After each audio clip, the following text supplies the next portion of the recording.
Okay, so let's unpack this. Today we're diving deep into a freelancing platform called Truelancer. Our mission here is to look at their big marketing claims, what we're calling the pitch, and see how they stack up against, the actual user experience. We want to figure out how easy it really is for a beginner to get started and actually earn something. And right up front, we have to be clear. This is purely educational commentary. We're analyzing their business model and consumer transparency, not giving you financial advice on which platforms to use. We're just looking at the evidence here. Right. So here's the pitch. Truelancer says it's super beginner friendly. They boast about having 1 million paid freelancers, over 500,000 projects in things like IT, design, writing. They also highlight these low commission rates, maybe 8 to 10%, a secure escrow system, and a free account with no withdrawal minimums. On paper, it sounds pretty great. It does sound compelling, but that's where you have to uh, look at the fine print of that free tier, because that's where you find the immediate structural problems. A free user runs into two massive barriers. First, there's a maximum earning cap of just $75 per job.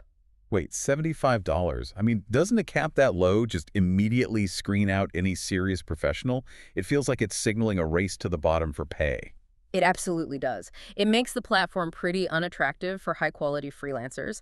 And then compounding that, you have the second limit. Free users can only submit 20 proposals a month. Just 20.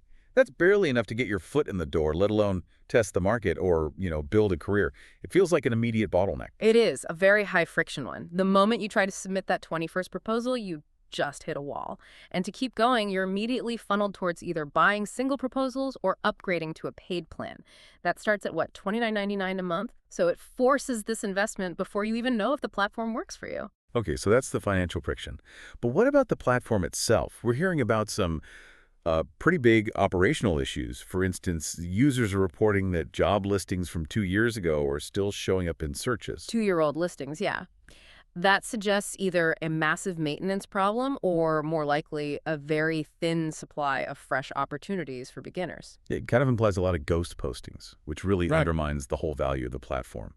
We're also seeing reports that their contest feature, which is supposed to be another way to earn, is practically a ghost town itself. And if finding a job is that hard, let's talk about the risk when you actually do get paid. This is where transparency really seems to break down. We have reports of freelancers completing work, getting client approval, but then the payment just doesn't transfer to their account. Hold on, I want to pause on one specific example because this one is, well, it's concerning.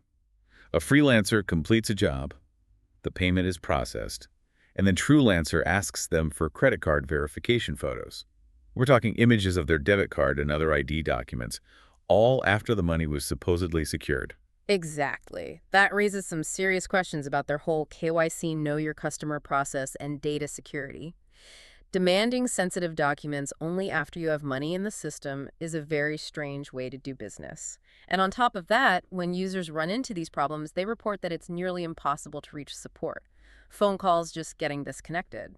So let's connect the dots. What does this all mean for someone thinking of using it? I mean, it's a legitimate, registered company. It seems like some payments do go through. They do, but the entire structure seems designed to maximize paid subscriptions. That $75 cap is the key. Think about it.